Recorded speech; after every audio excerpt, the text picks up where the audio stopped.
বন্ধুরা শুভ সকাল। আজকে ভাতৃদ্বিতীয়া। আজকে আমাদের পরম প্রিয় ঠাকুর শ্রী শ্রী অনুকূলচন্দ্র দেবের পুজোতে আমরা তৈরি হয়েছি। তোমরা দেখতে পাচ্ছ আমাদের পুজো পর্ব এখন শুরু হয়েছে। এখন আমরা ঠাকুরকে প্রসাদ অর্পণ করছি। দেখতে থাকো বন্ধুরা, আমাদের সাথে থাকো।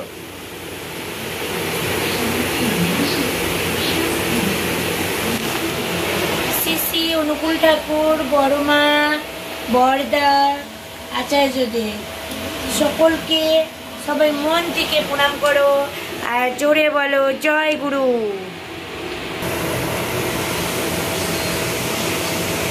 আমাদের ঠাকুরের পুজো চলছে।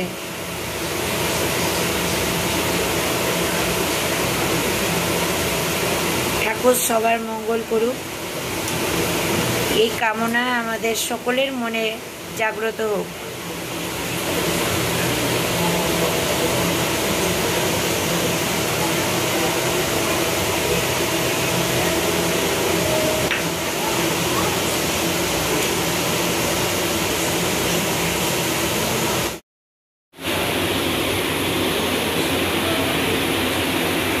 আমাদের এখন উলুধ্বনি দেওয়া হচ্ছে এবং আরতি করা হচ্ছে। আচ্ছা, এখন আমাদের ঘরে গুরুমা পূজা দিচ্ছে, তোমরা সবাই দেখছো বন্ধুরা।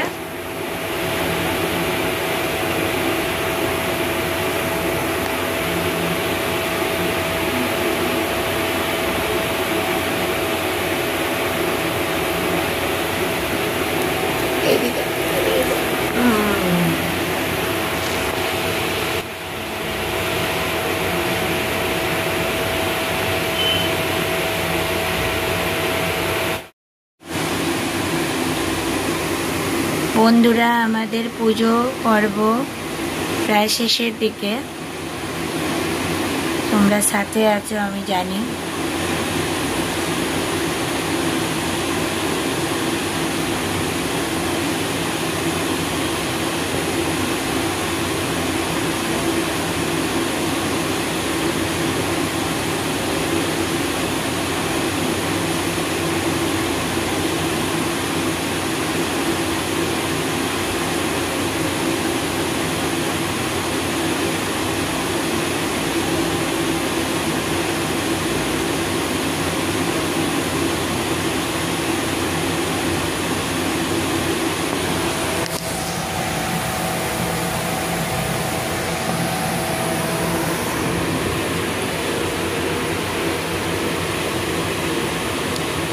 আমরা আমাদের ঘরে ঠাকুরকে আলাদা সিংহাসনে বসাই। এটা সকল ভক্তদেরই জানা আছে। যারা নতুন নতুন দীক্ষা নিয়েছ তারা আমাদের ঠাকুর পরিবারকে একটি আলাদা সিংহাসনে বসাবে এবং তোমাদের ঘরের অন্যান্য ইষ্ট দেবতাকে তোমরা অপর একটি সিংহাসনে বসাবে। ঠিক সেই নিয়ম অনুসারে আমাদের পুজো কিন্তু চলছে।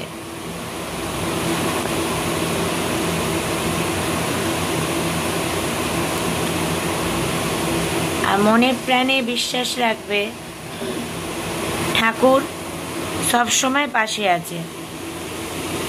তাই ঠাকুরকে কোনো সময় অবহেলা করা যাবে না। নিয়ম মতো প্রতিদিন ইষ্টবৃত্তি করতে হবে, নিয়ম মতো ঠাকুরের সেবা করতে হবে।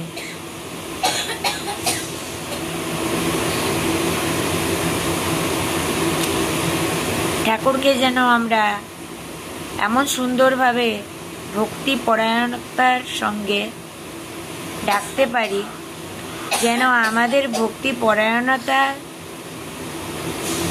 পেয়ে ঠাকুর তুষ্ট হয়ে যে কোনো কাজে আমাদের সাফল্য এনে দিতে পারে।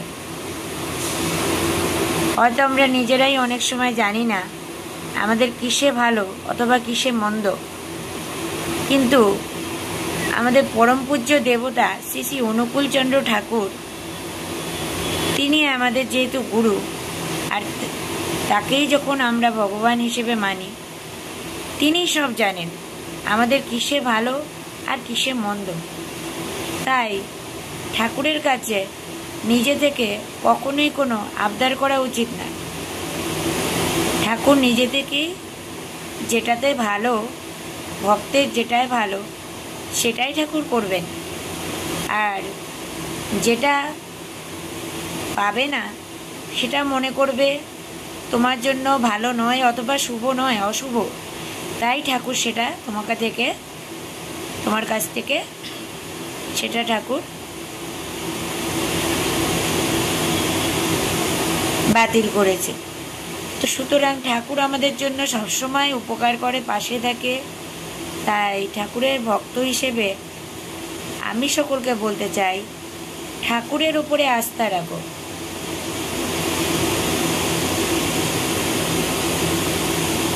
এই বলে আজকে আমরা আমাদের এই পুজো পার্বণের ব্লগটি শেষ করছি।